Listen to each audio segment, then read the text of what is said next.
All right, Coach Luke Smith. We're at Cal State Bakersfield.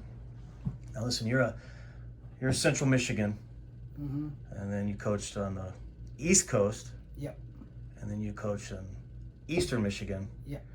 What are you doing in California? What brought you out here? What brought me out here was the former head coach, Manny Rivera. When I'm originally from Wisconsin, and he wrestled at Minnesota, and I had a lot of when I did my Olympic red shirt, I would go out there and train with Brandon Paulson. So, and I had friends on the team at Minnesota. So I met him through going over there and training, and going to visit my friends. And then when I was coaching at Old Dominion, he was an assistant at University of Virginia. So then we see each other around there and talk to him. And then after that, when he was the assistant coach at North Dakota State, Mm-hmm. obviously every year I'd go to Fargo for recruiting, and I talked to him, and we just kind of built a friendship there. So unfortunately, after Eastern Michigan's program was dropped, he reached out to me about coming down, and I did, and I've been here ever since. Just now in a different role. So, what do you think, just for the outsider from the Midwestern perspective, what are the main differences, maybe culturally or just in the Central California area? What is somebody from the Midwest going to get that's different here? I think that Bakersfield, actually, there's a lot of similarities to the Midwest. It's has that blue collar feel. It's like a lot warmer Midwestern town. Mm-hmm. I think that's the biggest thing is that there is the climate difference. Mm-hmm. But I like that it is kind of away from the little bit of the craziness of other bigger cities, but you're in close proximity. Like anything you want to do or anywhere you want to go around here is basically 4 hours away. So Vegas is 4 hours away, San Diego 4 hours away, San Francisco 4 hours away, LA 2 hours away, like an hour and a half to get to the coast, hour 45 minutes to go to Sequoia National Park, a couple hours from Yosemite, the mountains like a half an hour, 45 minutes. So it's like everything is really close proximity to Bakersfield. So it's kind of nice, unique that everything's a day drive away, but it's still, like I said, and it's really spread out where it's around 400,000 people, but driving around it doesn't feel like it at all. It feels like maybe like 30,000, like a lot much smaller. It feels like I'm driving around Mount Pleasant a lot of times back at CMU. Yeah, I noticed there's not much traffic coming from LA. I mean, where there's traffic issues. I drove in here, no problem. Driving around this morning, coming to see you. Yeah. There's hardly any traffic at all. So it's a small town feel, but it's a decent sized town. Yes, for sure. It's very spread out, where it would take about probably up to like 40 minutes to get from one end of Bakersfield all the way to the other, and not because, and for like the normal reason, just because it's spread out, not because it's like LA, to cover a short distance, it's just that congested. It's just that spread out, because you have like I said, you have like the fields, the agriculture is kind of built around the town, and then you have the old downtown area. You have where they had oil and they developed over there. We have our campus over here is like its own little area too, about 25 minutes from downtown. So a lot of people who have only been in town for like the state tournament, they come and see campus and they're like, wow, this is a lot different than I thought it was going to be, and they really like the area over here. And I think I think it's nice how spread out it is, and not having that congestion. So you mentioned you come different role now, head coach. How long? What year did you just finish up? What year you're going into as far as the head coaching position goes? This will be my second year as the head coach. Okay. I spent 1 year as the interim head coach. Okay. So so it's been I was interim head coach during the COVID year. Okay. Which was a wild year of not expecting to be put in that role, and to not knowing if there's gonna be a season, if there's not gonna be a season, just trying to keep guys thinking right. I think the one thing that really people didn't realize initially is that just how that keeping these guys this generation is so used to having access to each other and being around each other and things like that. So when you have to try to keep them separated just like that, and even for us to have a chance to compete, they weren't able to go home. So I think it was very hard on their mental health at times. So just trying to keep them thinking right, trying to keep them motivated, just moving forward, focus on the things that they had control over, because there's a lot of things they didn't have control over. Trying to keep them focused on their academics, and it was very, very challenging, but it was a perfect opportunity to prove myself that I was capable of being the head coach, and they obviously that they liked what I was able to do that year, and I'm very grateful for the opportunity to lead this program that has such a great history of wrestling that I think a lot of people don't even kind of realize. Yeah, it's kind of a hidden gem. I mean, yeah, we hear about it from the Midwest, obviously, and we hear about it. We see the singlets. We see you guys out there at the tournament, and kind of wonder like what's that all about. But then when you walk out in the wrestling room, you see those names on the wall, and you realize, man, this is like a hidden gem out here. You know, what kind of support are you getting from those names that are out there on the wall? We get a lot of support in many, many different ways. We've always had great support from our alumni and the community, because we had to for a while, and so we get some of the support is financial. Some guys give support with we have a lot of alumni that live in the area or that will come in, and there was probably at least like 8 to 10 of those guys on that wall that have come in to work out with our guys or do something. And then there's other guys who, were good. They didn't, didn't end up being all Americans or anything, didn't make the wall, but they will still come in and wrestle and work out with their guys and kind of talk about just the things they learned. I think talking about just giving advice to guys, and I think that stuff has been awesome. It's been great. And then there's a lot of the area schools are coached by Cal State Bakersfield alum. So, but I think, we get great support from our alumni because there's so many that still live in the area, and so they'll come to events, come to matches, and things like that. So it's awesome and unique, where I've never seen. No other school I've been to have I seen like this many alumni want to kind of come back in and give back, and ask them like, hey, what time's practice going to be this week? What time are you guys working out? And wanting to come in and just be back in the room and do that. So it's been awesome to see that. So California flavor all up and down your roster.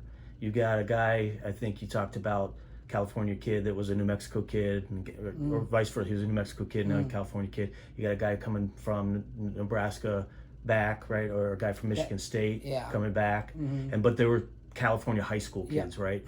So tell me, and you tap into the JUCO system in California quite a bit too. Yeah. Tell me why or how that comes about, how your recruiting comes about, where it's mainly just California. Is it you feel like you can get those quality kids, you don't need to go elsewhere, or tell me about what your philosophy is on that? It is a combination of a few things. One, we don't have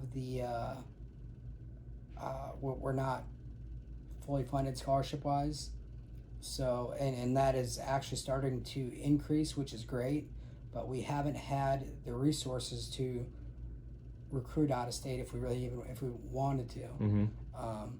So what we've been doing recently is and even before I got here is the good thing is that California got the highest population in the country of any other state. Mm-hmm. So you have the most high school wrestlers, and it's one division. Mm-hmm. So there's a lot of guys that will go under the radar, and we get to kind of see that. And there's quite a few guys to still choose from, and we just have to find the right type of guys that are going to fit our program and put a lot of time in developing those guys. And we've done not as well as we wanted to. We're still trying to continually get better, but we've been able to take some guys that nobody else even recruited. Yep. Like even like in Albert, no other Division I school talked to Albert.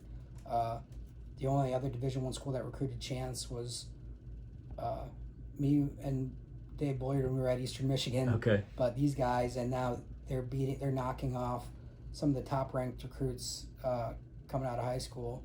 Some guys that are ranked really highly in the country coming out of high school, and we're able to find because they're the right target them because they're the right type of guys, develop them, and then turn them into contenders. And we have a really good recruiting class coming in.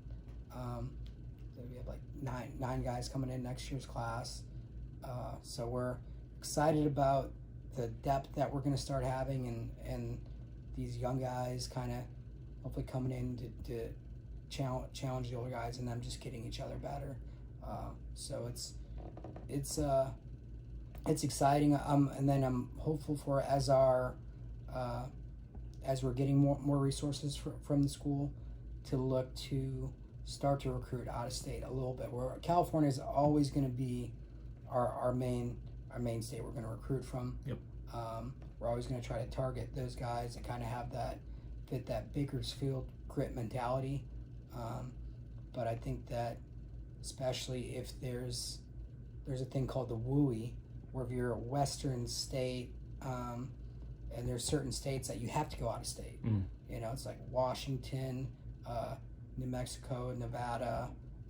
There's a lot of those states like that where you have to go. Idaho now, unfortunately, because with no Boise State wrestling, where all these states are producing good wrestlers, but for them to go out of state is very expensive. And I think with the WUI, their starting tuition is like only $10,000.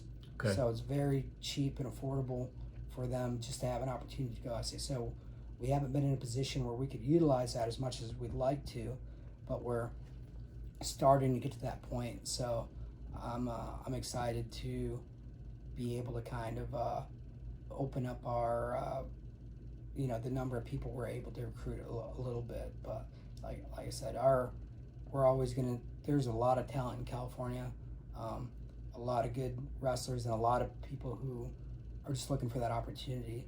So we've been able to take those guys who are looking for that opportunity and do some really good things with them. And I want to stay with that, but also good to have the option to look at other nearby states as well. So you mentioned now a couple times grit. You mentioned like blue collar kind of work ethic and things like that. A lot of wrestling coaches say that because this is that kind of sport. Yeah. What's the mold? What type of? Speak right to the recruit.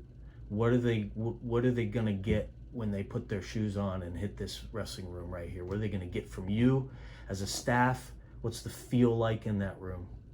I think the biggest thing, because the main thing that we're looking for is, like I said, we have guys coming in at different levels, but the two things you always have control over no matter where you're at is your attitude when you step on the mat and the effort you're going to put forth.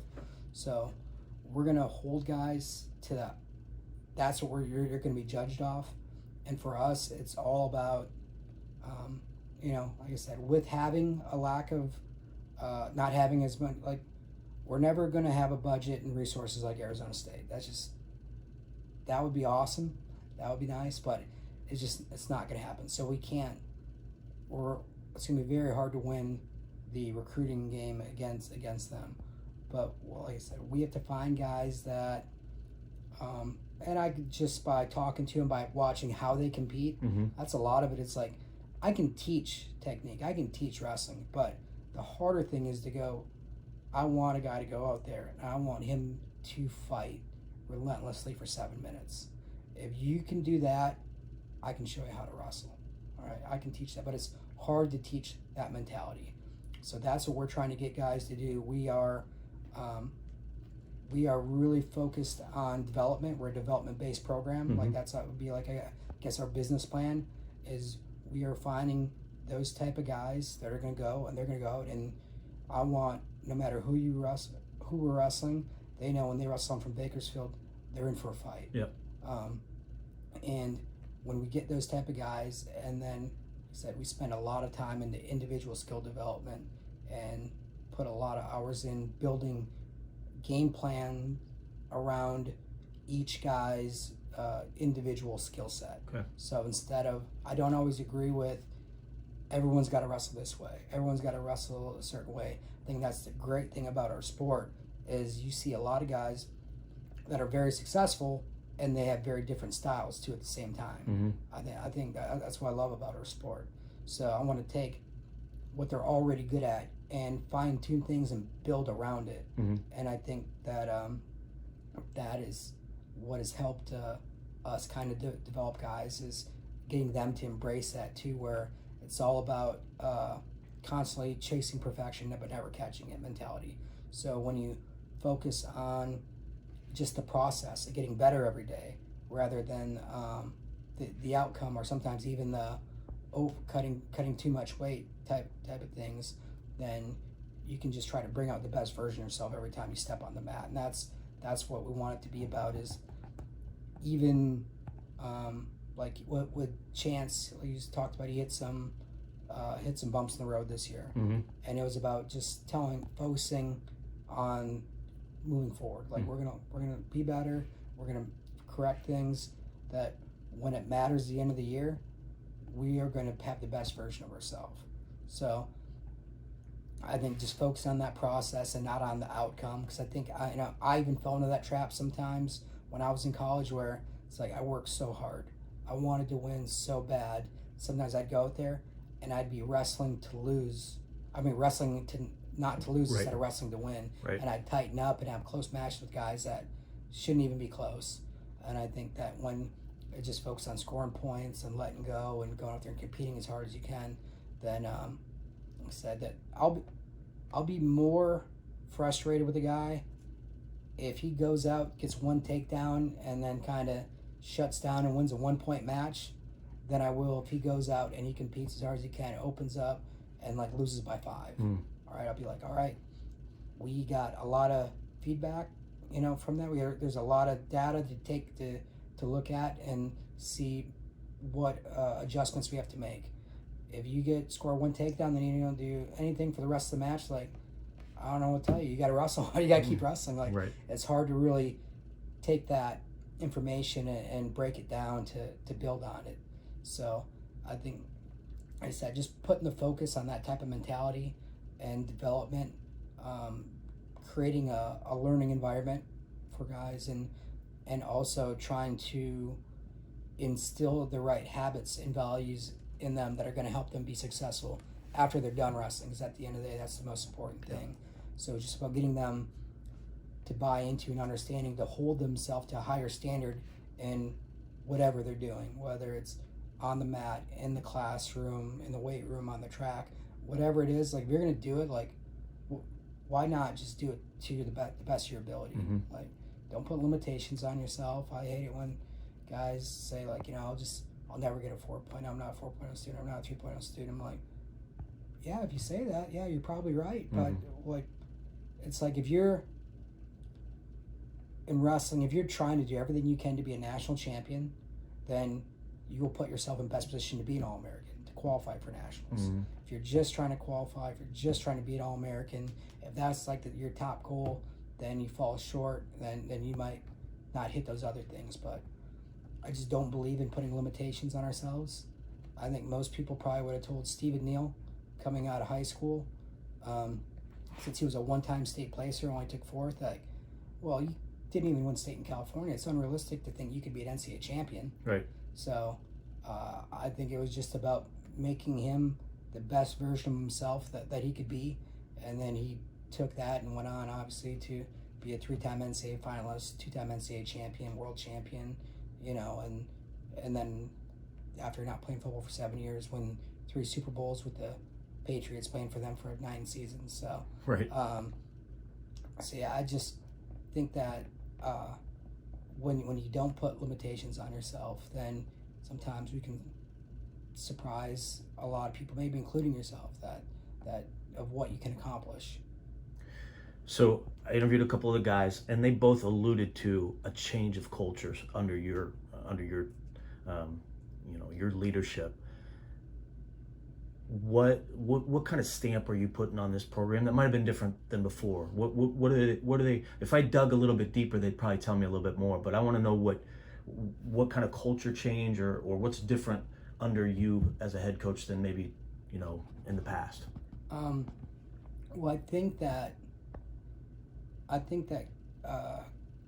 Coach Rivera he basically started setting it up pretty well for me. We had a pretty good culture. We have a lot of guys that stay. Most of our teams, it helps that they're all from within 4 hours away, but wants to stay in the area during the summer. Wants to keep getting better.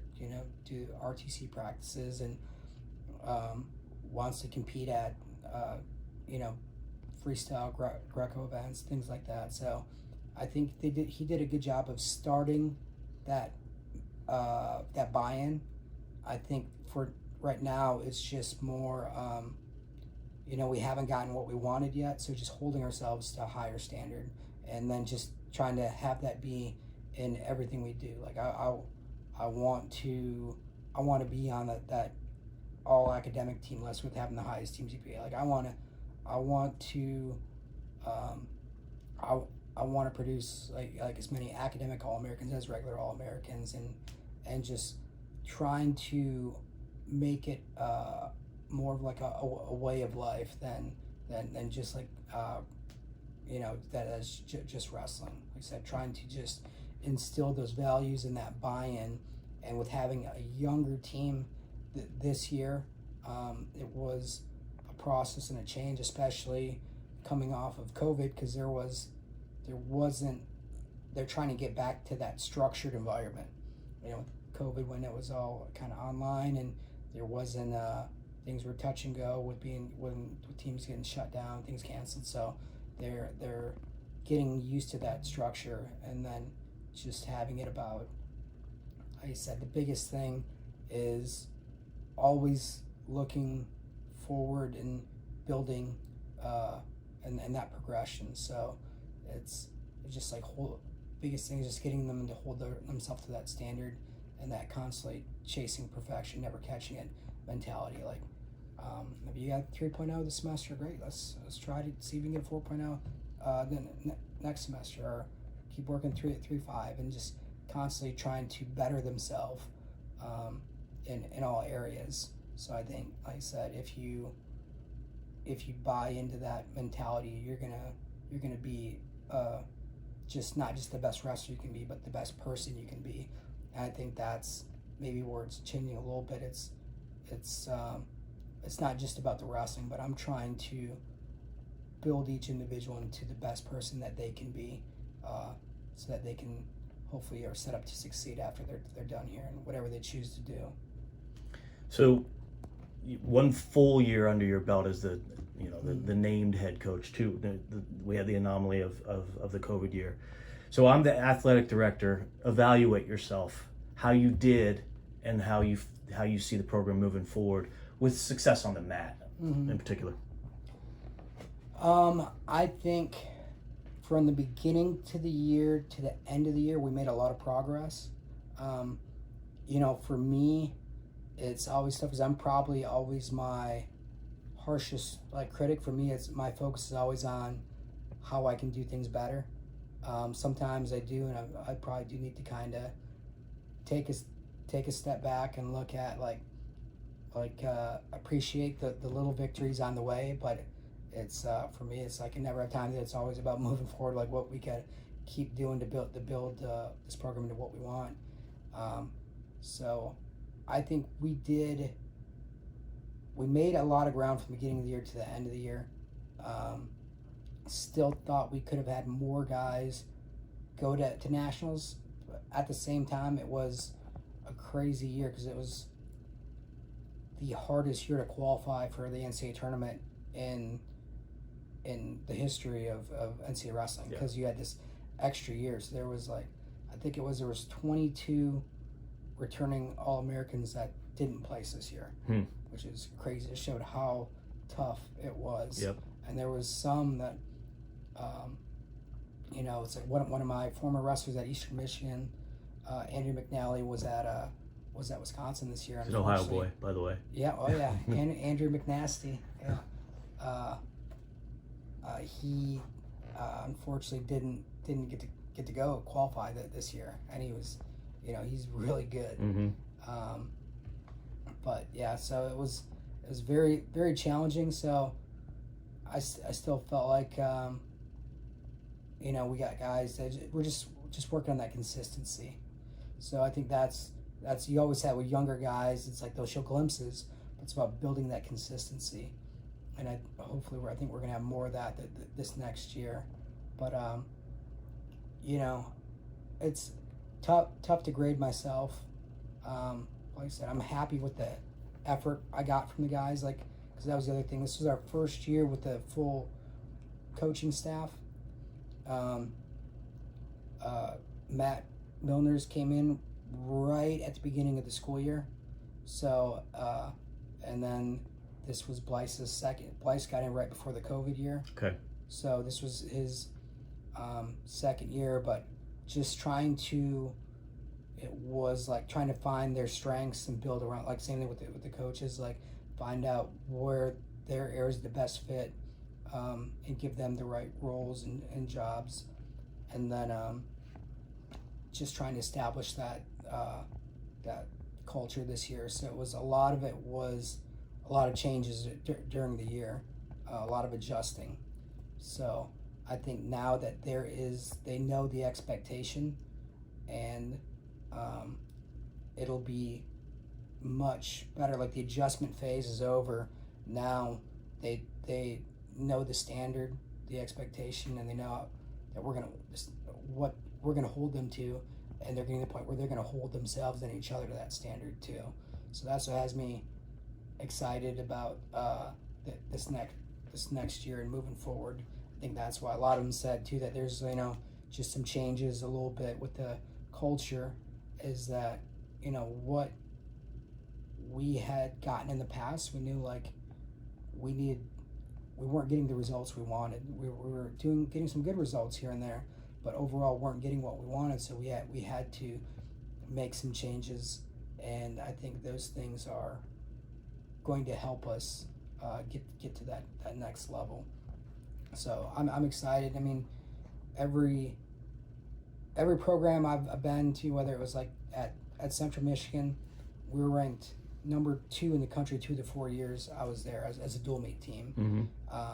At Old Dominion, they did a great job of producing All-Americans and doing well there. At Eastern Michigan, it was a bottom 10 program, bottom 5 program when we got there, building it to a nationally ranked team, to the point where we actually shut out Michigan State in the dual meet and doing things.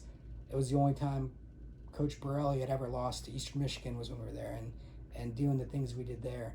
So it's about looking back and taking the things that help build those programs up and trying to instill a lot of those things within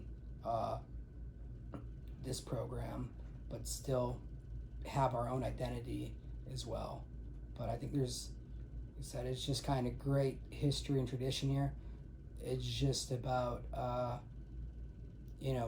putting the emphasis on what made this program great, and take their 96 just tough, gritty guys that were going to go out there and they were going to fight you for 7 minutes. And I think if we're able to do that and keep developing them technically at the same time, and keep developing them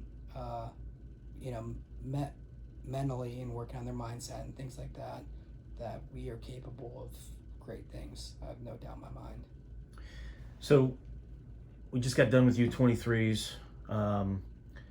campus is quiet right now. Mm-hmm. What's going on? This in the off season right now. What's next for the program before season starts? What are you guys doing? The kids don't leave, right? A lot of them live around here and they stay nearby. A lot of them, just about most of the team stays around Bakersfield in the summer. They'll have opportunities to go home because a lot of them live within a few hours. But we have our regional training center because we're actually partnered with Titan Mercury, and we have the SoCal RTC, but we have our own RTC as well, and we have one of our former wrestlers who was an NCAA champion and former head coach at Cal Poly, John Azevedo, is our RTC coach. So he'll run practices, and so we have those type of workout options, and just about everyone on the team is bought in where they choose to utilize that and keep going to those practices and training. So that's what's great about it. I think we can kind of make a lot of progress. Guys make a lot of progress in the summer by just choosing to do those things and take advantage of opportunities that are available, and that's great. So we do have some times where, like, I canceled the RTC practice for this week because we had 16 guys compete the weekend before. So where we had 6 guys up at U23s, there was also a California State Freestyle and Greco Open in Fresno, and we had 10 guys wrestling there. So to have 16 guys on your roster of, I think it actually would be more if you count like the incoming freshmen that were wrestling in the state tournament.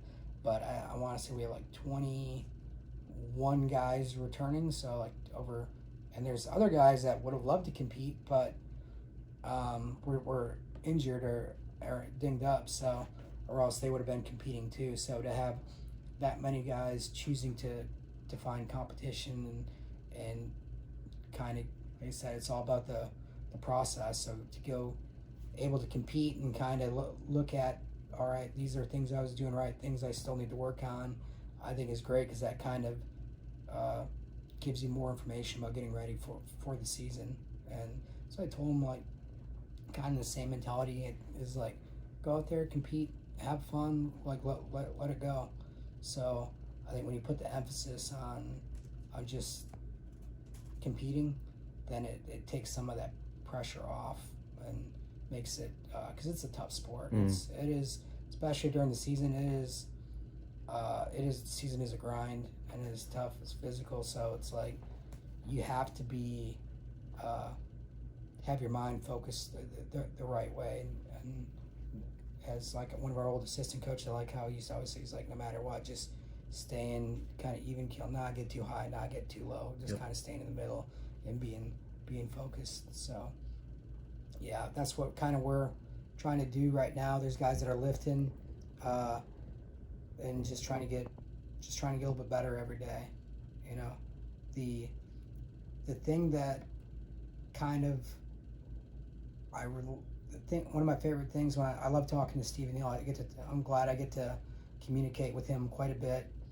One of the things that he told our guys, that's my favorite thing he told them, is that, and this is why I think he closed that gap really quick, is he said, the thing that everyone has that's equal is that everyone has 24 hours every day to use however they want. Right. So wherever you're at, wherever they're at, if you can utilize that 24 hours better than them, you can close that gap. It can stay the same, or it can, widen that gap. So in his mind, he was just trying to utilize 24 hours every day better than everyone else. And obviously did a pretty damn good job of it. But that's the thing that, because it's just so true. It's so simple, but so true. Yeah. It's like, maybe where you're at and where they're at is 2 different places right now, but it's like, what are you going to do today to close that gap?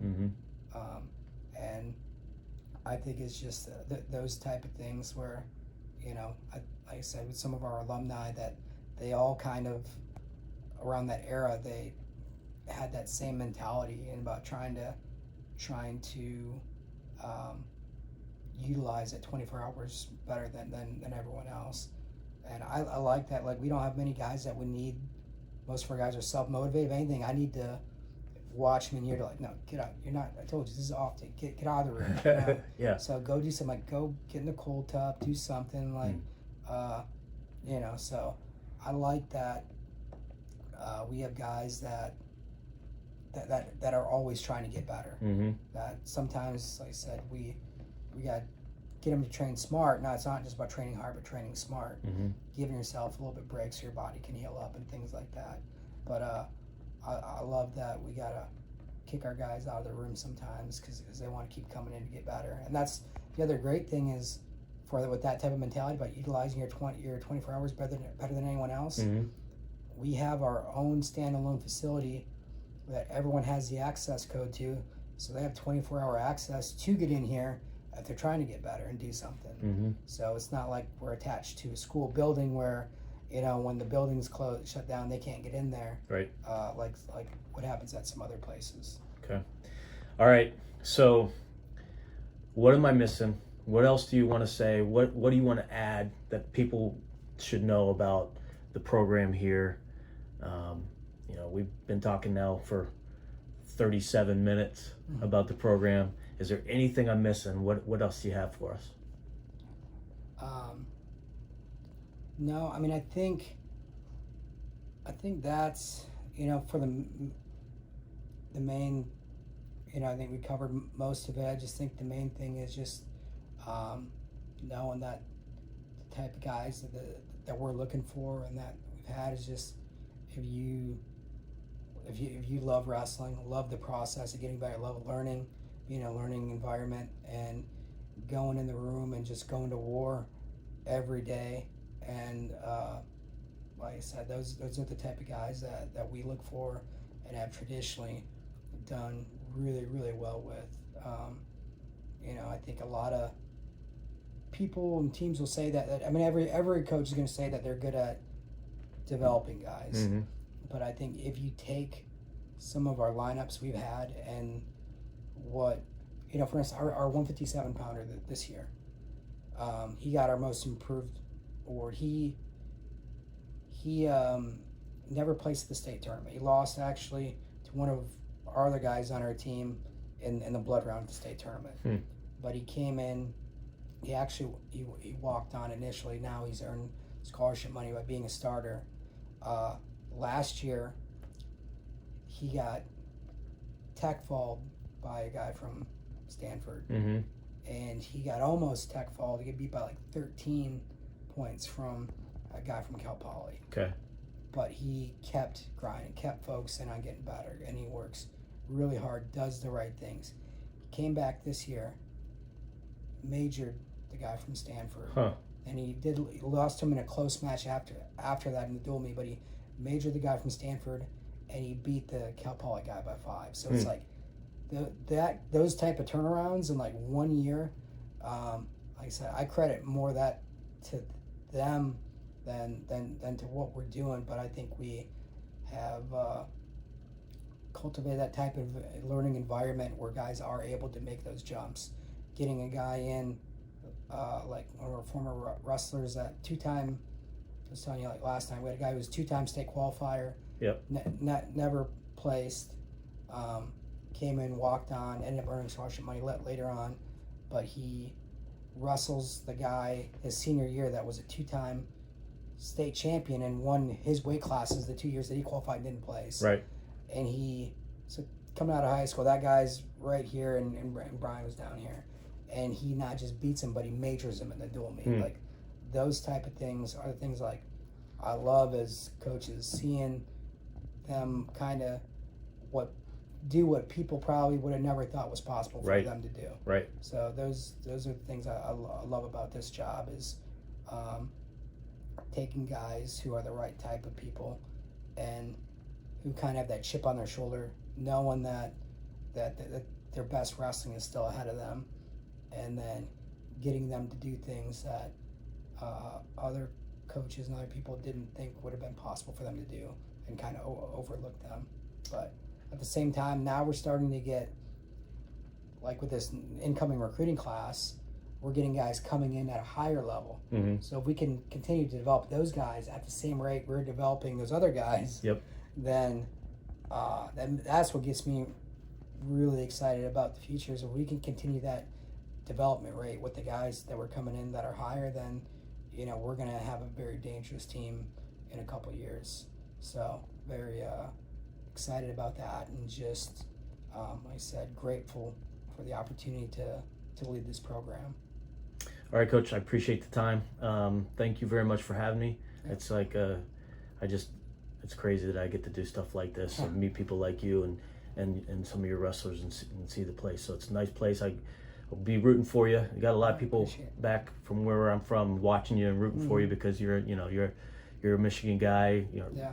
So up that way. So I always had a lot of Ohio guys we recruited. So a lot of the McNally, Zach Carson. Mm-hmm. Yeah, a lot of the guys, even a little bit Vinny Pizzuto. And, okay. Yeah, Armando Torres. Yep. So yeah.